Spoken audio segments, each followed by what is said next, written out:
വാഗ്വാദം നടക്കാൻ നിങ്ങൾക്ക് മനസ്സിലാവാൻ വേണ്ടി പറഞ്ഞുതരാം.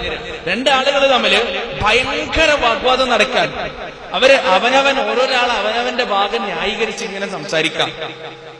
ഈ സംസാരം എത്ര മണിക്കൂർ നീളും? മണിക്കൂറുകളോളം നീളം വേണമെങ്കിൽ 1.5 മണിക്കൂർ, 2 മണിക്കൂർ, 3 മണിക്കൂറൊന്നും പോയതറിയില്ല അല്ലെ. ഓരോ തർക്ക വിഷയങ്ങൾ എടുത്തിട്ടാൽ കണ്ണൂരിൽ നിന്ന് കുറ്റിപ്പുറത്തേക്കും തിരൂരേക്കൊന്നും എത്തിയതറിയില്ല. അങ്ങനെ സമയം പോകും. എന്നാലോ ഈ രണ്ടാളുകളിൽ ഏതെങ്കിലും ഒരാൾ പറയാം, ശരി എന്റെ അടുത്ത് കുറച്ച് തെറ്റുണ്ട്, ഞാൻ സംസാരിക്കാനില്ല, സോറി, മാപ്പ് എന്നൊരാൾ പറഞ്ഞാൽ മറ്റയാൾ എന്താ തിരിച്ചു പറയാ? നിന്റെ അടുത്ത് മാത്രമല്ല തെറ്റ്, എന്റെ അടുത്തും തെറ്റുണ്ട്, ഞാനും തെറ്റുകാരനാണ് എന്ന് അയാളും സമ്മതിക്കും. ശരിയല്ലേ? പക്ഷെ ആദ്യം തെറ്റ് സമ്മതിക്കാൻ ആരും തയ്യാറല്ല. അതാണ് ഇവിടെ വിഷയം. ഞാന് ഒരു ജ്യേഷ്ഠന്റെയും അനുജന്റെയും സംഭവം നിങ്ങളുടെ മുന്നിൽ വെക്കാൻ. ചിലപ്പോ മലപ്പുറക്കാരാണ്, ചിലപ്പോ നിങ്ങൾക്ക് പരിചയമുള്ള ആളായിരിക്കും. പരിചയമുള്ള ആളുകൾ ഈ കൂട്ടത്തിലുണ്ടെങ്കിൽ മിണ്ടാതിരിക്കുക, അല്ലാത്ത ആളുകൾ ശ്രദ്ധിച്ചു കേൾക്കാം. ഈ ജ്യേഷ്ഠനും അനുജനും ഒരുമിച്ചൊരു ബിസിനസ് തുടങ്ങി. ബിസിനസിന്റെ സ്വഭാവം നിങ്ങൾക്കറിയാലോ, എപ്പോഴാണ് പൊട്ടിപ്പാളിസാവെന്നറിയില്ല. അതുപോലെ തന്നെ ഈ ബിസിനസ് പൊളിഞ്ഞു, രണ്ടാളുടെ കയ്യിൽ തെറ്റില്ല. അങ്ങനെ ഈ അനുജൻ ജ്യേഷ്ഠനെ വെറുത്തു. ജ്യേഷ്ഠനാണ് ബിസിനസ് തകരാൻ കാരണം, കച്ചവടം തകരാൻ കാരണം എന്ന് വിചാരിച്ച് ഈ അനുജൻ ജ്യേഷ്ഠനെ നന്നായിട്ട് വെറുത്തു എന്ന് പറഞ്ഞാൽ ഈ ലോകത്തെ ഏറ്റവും വലിയ ശത്രു ജ്യേഷ്ഠനായി മാറി. എത്രത്തോളം അറിയാം നിങ്ങൾക്ക്? അനുജന്റെ വീട്ടിൽ എന്തെങ്കിലും കാര്യമായ പരിപാടികൾ ഉണ്ടാകുമ്പോ ജ്യേഷ്ഠൻ അറിയാതെയാണ്. പക്ഷേ ഈ ജ്യേഷ്ഠൻ എന്താ ചെയ്യാന്നറിയാം? നിങ്ങളാണെങ്കിൽ എന്താ ചെയ്യാ? നിങ്ങളൊരു അനിയന്റെ വീട്ടില് എന്തെങ്കിലും ഒരു കാര്യമായ സൽക്കാരം, അല്ലെങ്കിൽ അനുജന്റെ മോന്റെ കല്യാണം ഉറപ്പിക്കലോ, അങ്ങനെ എന്തെങ്കിലും, പെണ്ണ് കാണാൻ പോകലോ, അങ്ങനെ എന്തെങ്കിലും ഒരു സംഗതി നിങ്ങളെ അറിയിച്ചിട്ടില്ല, നിങ്ങൾ എന്താ ചെയ്യാ? സ്വന്തത്തോടൊന്ന് ചോദിച്ചാൽ എന്താ ചെയ്യാ? ആ ഭാഗത്ത് നിങ്ങൾ പോകുമോ? പിന്നെ മുഖത്ത് കണ്ട നോക്കോ? ഒന്ന് വിളിക്കോ? ഇല്ല. ഉണ്ടെന്ന് പറയുന്ന ഒരുപാട് ആളുകൾ ഈ കൂട്ടത്തിലുണ്ട്, അതിനെ നിഷേധിക്കുന്നില്ല. പക്ഷേ ഒരു 80% ആളുകളും പിന്നെ കാലാകാലത്തേക്ക് തെറ്റിക്കളയും. പക്ഷെ ഈ ജ്യേഷ്ഠൻ അങ്ങനെ ആയിരുന്നില്ല. ഈ അനുജന്റെ വീട്ടിൽ എന്തെങ്കിലും കാര്യമായ പരിപാടികളുണ്ട് എന്ന് ജ്യേഷ്ഠൻ അറിഞ്ഞു കഴിഞ്ഞാൽ അദ്ദേഹം അങ്ങോട്ട് കടന്നു പോകും, ഈ അനുജന്റെ വീട്ടിലേക്ക്. എന്നിട്ട് അവിടെ വേണ്ടുന്ന കാര്യങ്ങൾ മുഴുവൻ ചെയ്തു കൊടുക്കും. അവസാനം ഈ അനുജന് പൊറുതി മുട്ടിക്കൊണ്ട് ഇയാൾ എന്താ ചെയ്യാന്നറിയോ?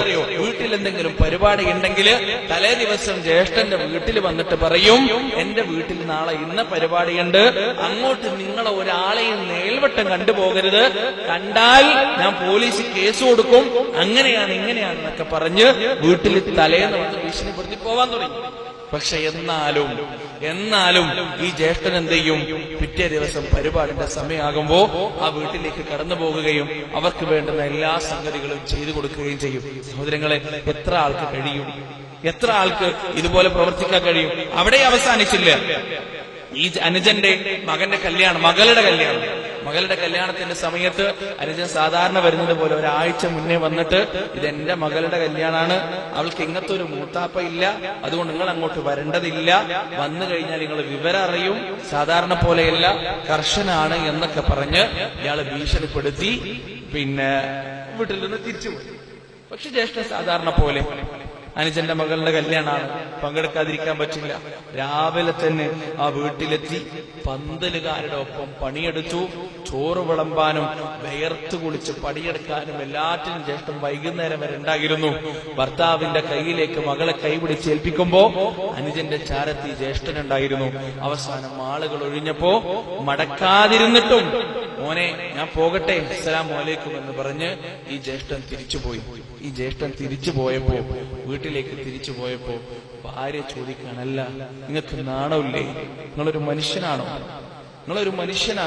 നിങ്ങൾ എങ്ങനെയാണ് ആ വീട്ടിലേക്ക് വലിഞ്ഞു കയറി പോകുന്നത് എന്ന് ഭാര്യ ചോദിച്ചപ്പോ ആ ജ്യേഷ്ഠ മറുപടി പറഞ്ഞു, മിണ്ടിപ്പോകരുത്, അത് പറയാൻ നിനക്ക് അവകാശമില്ല, ഞാനത് ചെയ്യുന്നത് എന്റെ റബ്ബിന് വേണ്ടിയാണ്. അയാളൊരു സലഫിയാണ്, യഥാർത്ഥ സലഫി, പേരിന് വേണ്ടിയുള്ള മുജാഹിദല്ല, യഥാർത്ഥ സലഫി. അയാൾ പറഞ്ഞു, ഞാനിത് ചെയ്യുന്നത് എന്റെ റബ്ബിന് വേണ്ടിയാണ്.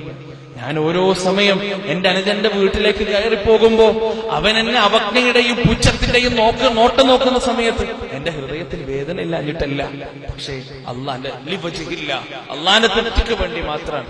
പക്ഷേ സഹോദരങ്ങളെ, അന്ന് രാത്രി ഒരു അത്ഭുതം സംഭവിച്ചു. ഉറങ്ങാൻ കിടന്ന ജ്യേഷ്ഠനും ഭാര്യയും മക്കളും ഒരു കോളിംഗ് ബെല്ലിന്റെ ശബ്ദം കേട്ട് എഴുന്നേറ്റു. വാതിലെ തുറന്നു നോക്കിയപ്പോ കരഞ്ഞുകൊണ്ട് പുറത്തു നിൽക്കുന്ന എളാപ്പയെയാണ് ഈ ജ്യേഷ്ഠന്റെ മക്കൾക്ക് കാണാൻ സാധിച്ചത്. അദ്ദേഹം പുറത്തുനിന്ന ജ്യേഷ്ഠനോട് ഒന്നിങ്ങോട്ട് വരൂ ഇക്കാക്ക എന്ന് പറയാം. അങ്ങനെ ഈ ജ്യേഷ്ഠ പുറത്തു ചെന്നു. അനുജനകത്തേക്ക് ഒരുപാട് വിളിച്ചു, വന്നില്ല. അവസാനം വലിച്ചു പിടിച്ചകത്തേക്ക് കയറ്റി. അനുജൻ പറയാ, ഞാൻ എങ്ങനെയാ നിങ്ങളുടെ വീട്ടിൽ കയറാ, ഞാൻ എങ്ങനെയാ നിങ്ങളുടെ മുഖത്ത് നോക്കുക? എന്നിട്ട് പറയാ, കാക്ക, നിങ്ങളെപ്പോലുള്ള ഒരു മനുഷ്യൻ ഈ ലോകത്ത് ഒരൊറ്റൊന്ന് മാത്രമേ ഉണ്ടാവുള്ളൂ. ഞാൻ എത്രമാത്രം തെറ്റാണ് നിങ്ങളോട് ചെയ്തത്, എത്രമാത്രം അപരാധമാണ് ഞാൻ നിങ്ങളോട് ചെയ്തത്. ഈ അനുജൻ ജ്യേഷ്ഠനെ കെട്ടിപ്പിടിച്ചുകൊണ്ട് ഒരുപാട് സമയം കരഞ്ഞു. എന്നിട്ട് പറയാ, എനിക്കിപ്പോ വല്ലാഹി സത്യം എന്റെ സ്വന്തം ജീവനേക്കാൾ ഇഷ്ടം നിങ്ങളെയാണ്. എന്ത് വേണമെങ്കിലും, എന്റെ എത്ര സ്വത്ത് കച്ചവടമല്ല, എന്റെ എന്ത് നിങ്ങൾ നശിപ്പിച്ചാലും നിങ്ങൾക്ക് വേണ്ടി അനുജൻ ജീവിക്കും എന്ന് പറഞ്ഞ വീട്ടിൽ നിന്ന് ഇറങ്ങിപ്പോകുന്ന അനുജനെ കാണിച്ചിട്ട് ഭർത്താവ് ഭാര്യയെ വിളിച്ചു പറഞ്ഞു, ഇതാണ് ഞാൻ ആഗ്രഹിച്ച മാറ്റം, ഇതാണ് അള്ളാഹു ഉണ്ടാക്കുന്ന മാറ്റം. അല്ലാഹു സുബ്ഹാനഹു വ തആല പരിശുദ്ധ ഖുർആനിൽ പറഞ്ഞില്ലേ, ഇദ്ഫഅ ബില്ലദീ ഹിയ അഹ്സൻ ഫഇദാ അല്ലദീ ബൈനക വബൈനഹു അദാവ കഅന്നഹു വലിയ്യുൻ ഹമീദ്. ചിന്മയെ നന്മ കൊണ്ട് തടയുക, പ്രതികാരത്തെ പുഞ്ചിരി കൊണ്ട് തടയുക, ക്രൂരതയെ നന്മ കൊണ്ട് വാത്സല്യം കൊണ്ട് തടയുക. നിന്റെ ഏറ്റവും വലിയ ശത്രു, നിന്റെ ഏറ്റവും വലിയ മിത്രമാകുന്ന മായാജാലം നിനക്ക് കാണാം. ഖുർആനിലെ വാക്കാണ്, തെറ്റില്ല. അതാണ് അവിടെ സംഭവിച്ചത്. ആ അനുജൻ നന്നായി. സഹോദരങ്ങളെ, ഇതിൽ നിങ്ങൾക്ക് പാഠമുണ്ട്. തെറ്റി നിൽക്കുന്ന ആളുകൾ എത്രത്തോളം സ്വന്തം എന്റെ അടുത്ത് ന്യായമുണ്ട്, എന്റെ അടുത്താണ് പൂർണ്ണമായും ന്യായം, എന്നെയാണ് അയാൾ ഉപദ്രവിച്ചത് എങ്കിലും അയാളുടെ അടുത്ത് പോയി അസ്സലാമു അലൈക്കും, കഴിഞ്ഞതൊക്കെ മറക്കണം കേട്ടോ, ഇനി അത് മനസ്സിൽ വെച്ച് നിൽക്കാൻ പാടില്ല എന്ന് പറയാൻ നമുക്ക് കഴിയോ സഹോദരങ്ങളെ? അല്ലാഹു റബ്ബ് നമ്മോടൊപ്പമുണ്ട്, അല്ലാഹു സുബ്ഹാനഹു വ തആല നമ്മോടൊപ്പമുണ്ട്. എന്താ നമുക്കതിന് തടസ്സം?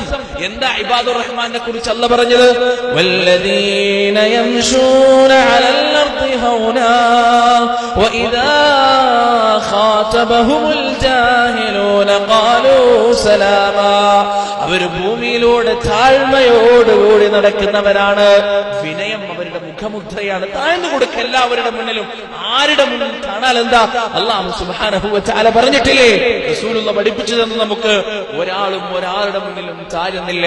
അല്ലാഹു സുബ്ഹാനഹു വ തആല അവന്റെ ഇസ്സത്തിനെ വർദ്ധിപ്പിച്ചാലല്ലാതെ, അന്തസ്സിനെ വർദ്ധിപ്പിച്ചുകൊണ്ടല്ലാതെ. ഇത് നമ്മൾ മനസ്സിലാക്കണം.